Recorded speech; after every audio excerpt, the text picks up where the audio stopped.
Orbiting the Master Universe, 7 super-universes exist in the void. Our super-universe is home to trillions of local universes known as galaxies. The galaxies differ primarily in their age and sizes, but they all share a similar destiny. Before the Questia galaxy finally settled and stabilized, 2 children of the Master Universe were trusted with the cultivation and development of the galaxy.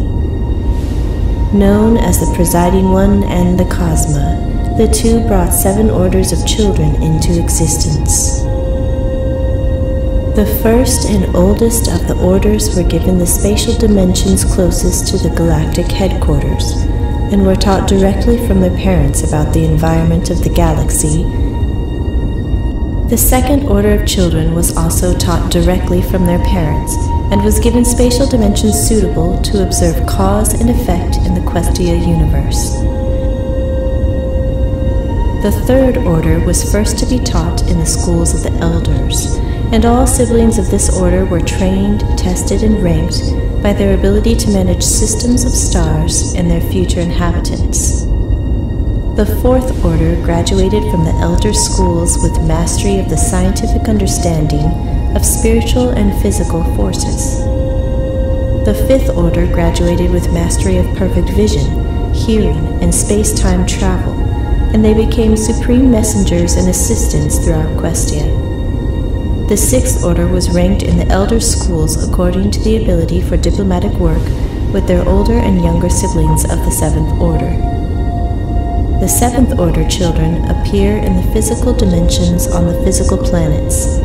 This order is trained differently, having to instead discover their power and ability. Though the youngest order, it is known to produce the most powerful and useful beings in the universe, the unlimited light being. Questia is divided into 100 major jurisdictions known as space sectors, presided over by second-order siblings. The local space sector is divided into 100 systems, each governed by a high-achieving member of the third order. On the planet Tiamat, the seventh-order children eventually experienced the Hugic mutation. But unlike most worlds, one family gave birth to all 6 Hugic lineages.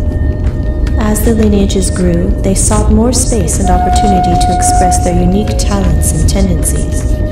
As the years passed, they forgot their common ancestry. The red Hugics can sense life force and power, and be drawn to it in various forms, leading them to leaving home first. The yellow Hugics are drawn to animals, and developed an ability to communicate with them telepathically. The blue Hugics have powerful minds, and learn to project their consciousness to other parts of the world.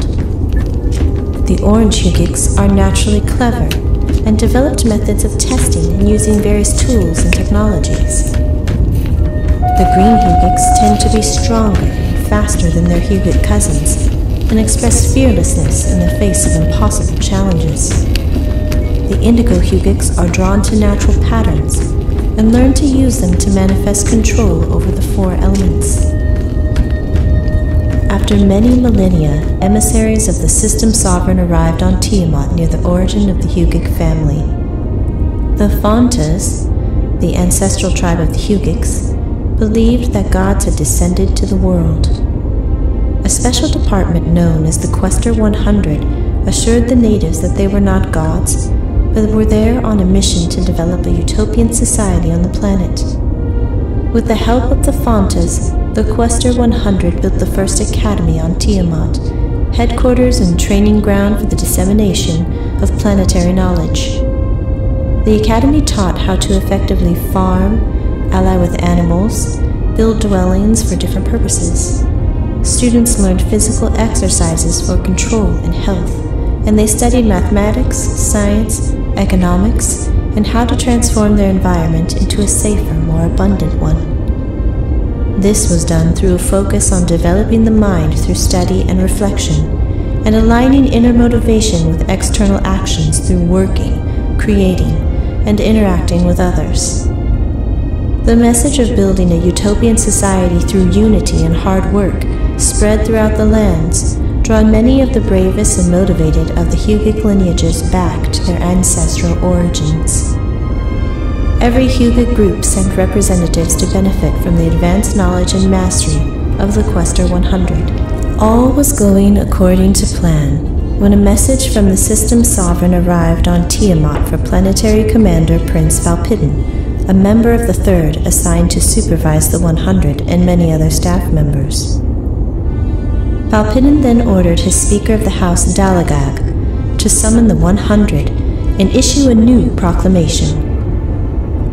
All 10 departments were to hand over their authority to the new self-proclaimed Supreme Being Lord Valpidin, pending redistribution of that power according to Valpidin's commands.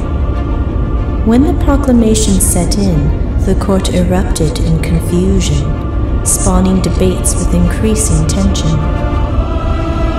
From the chaos, Van stood up, proclaiming the statements and orders of the chief to be treason, and cautioned all to avoid involvement until the System Sovereign could be debriefed. After hearing that the statements were validated by the System Sovereign, Van drew 1/3 of the court with a 7-hour-long speech. He convinced them to leave the court before it was too late and stick to the plan. Van and the Loyalists continued the traditions of the Academy and its original mission everywhere they went, spawning new centers of learning, advanced culture, and human relations. Soon the Second Order deemed the rebellion illegal and quarantined the system, preventing travel and communication in or out of the Forge system. The quarantine led to the rebels being cut off from the system currents, which kept their Tiamat bodies from breaking down. Valpidin knew his loyalists would eventually die, so he ordered them to marry the most advanced Hugics to create leadership for his designs throughout the years. Their generations became the lines of kings, queens, emperors, mansas, and pharaohs over most of the advanced societies that emerged.